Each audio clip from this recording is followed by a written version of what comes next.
Sonic. Pour la majorité d'entre nous, il est l'incarnation de la vitesse. Le héros de Green Hill Zone qui parcourt les époques pour empêcher les plans du Dr Eggman. Dans l'univers des jeux vidéo, ses capacités impressionnent déjà. Il atteint le mur du son sans effort, il survit à des chutes incroyables et utilise les Chaos Emerald pour devenir Super Sonic. Sous cette forme dorée, il a terrassé des ennemis comme Perfect Chaos ou le dévoreur du temps, Solaris. Mais ce Sonic a des limites. Sa vitesse est souvent calculable, sa forme dépend de ses réserves d'anneaux et il peut être mis en difficulté par une force supérieure ou une technologie avancée. C'est un champion exceptionnel, mais il reste soumis à une certaine logique narrative ou physique. Alors mettons ce Sonic à côté et parlons plutôt d'un Sonic qui brise toute définition d'un champion. Archie Sonic. Dans les publications d'Archie Comics, le hérisson bleu change radicalement de dimension. Les auteurs ont brisé les barrières habituelles pour transformer cette mascotte qu'on connaît tous en une véritable anomalie cosmique. Ce Sonic évolue dans un multivers composé d'une infinité de zones, et sa puissance finit par redéfinir les lois de celui-ci. Sa simple existence est un défi pour la logique. Des entités divines le craignent car ses capacités ne se mesurent plus sur une échelle athlétique, mais sur une échelle métaphysique. On entre ici dans un domaine où courir signifie manipuler la structure de la réalité à chaque pas. Archie Sonic s'est fusionné avec la force du chaos, ce qui lui donne une maîtrise moléculaire absolue.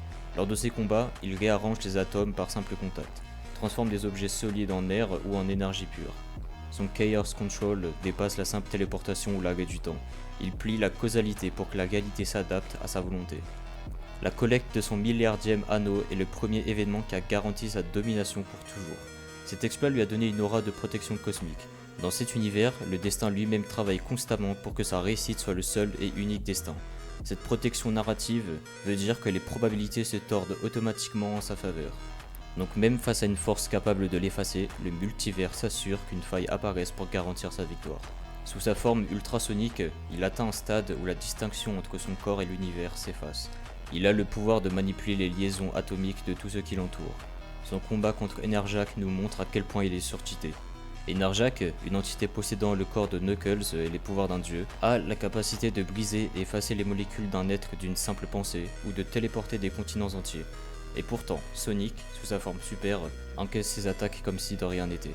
Il contre-attaque avec une telle intensité qu'il finit par vider l'énergie divine de son adversaire. Sonic prouve ici que sa réserve d'énergie du chaos surpasse celle d'un être capable de remodeler les planètes. Mammoth Mogul. Mammoth Mogul est une entité qui a déjà détruit des univers entiers à main nue. Sonic l'affronte alors qu'il tient la structure même du multivers entre ses doigts, le menaçant de l'écraser totalement. Et là, ce qui se passe est complètement dingue. Sonic n'a pas utilisé sa force contre lui. Il a utilisé sa vitesse et sa maîtrise du chaos pour enfermer Mogul à l'intérieur d'une Master Emerald. Sonic manipule des flux d'énergie si puissants qu'il emprisonne un être qui existait avant le temps lui-même. Sonic a une maîtrise des forces mystiques bien au-delà du combat physique. Et ensuite vient la Super Genesis Wave. C'est le sommet absolu de sa résistance. Le Dr Eggman déclenche la Super Genesis Wave, une onde de choc conçue pour réécrire l'intégralité du multivers et effacer toutes les chronologies qui existent. La réalité se désintègre, les planètes s'évaporent et le temps lui-même s'arrête. Sonic se retrouve seul au milieu de ce néant blanc. Non seulement il survit à l'effacement total de son existence, mais il utilise sa propre énergie pour tenter de restaurer manuellement des milliards de dimensions. Il s'entête, par la pensée et l'effort pur, à une force qui réinitialise les concepts d'espace et de temps. Bon, comme on parle d'un Sonic, il faut évidemment savoir à quelle vitesse il court. Donc, je vais vous dire. Il ramasse une masse d'eau et la transforme en boule, et il la lance à une telle vitesse qu'il devrait s'évaporer instantanément. Mais il sprinte encore plus vite. Il fait le tour du monde et revient pour frapper sa propre boule d'eau avant même qu'elle n'ait parcouru quelques centimètres. Des calculs basés sur les cases du comic montrent qu'il a agi dans une fraction de seconde proche du zéro absolu, ce qui veut dire qu'il a une vitesse infinie. Alors parlons de la classification de sa puissance ici. Sonic a une puissance haute complexe multiverselle avec une vitesse infinie. La différence entre le Sonic des jeux et Archie Sonic est colossale.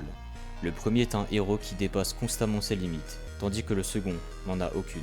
Là où le Sonic standard court pour sauver ses amis, Archie Sonic, lui, court pour la garantie de la survie du multivers.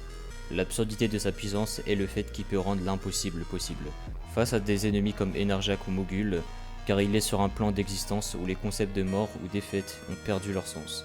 Il est le mouvement constant, l'incarnation d'un chaos qui refuse d'être enfermé. Si le Sonic que nous connaissons est le roi de la vitesse, la version Archie est donc le dieu incontesté de sa propre réalité. Merci d'avoir regardé cette vidéo, si elle vous a plu n'hésitez pas à liker et à vous abonner pour voir plus de vidéos comme celle-ci. Et dites-moi quel perso vous aimeriez voir sur la chaîne. Bon, sur ce, je vous laisse.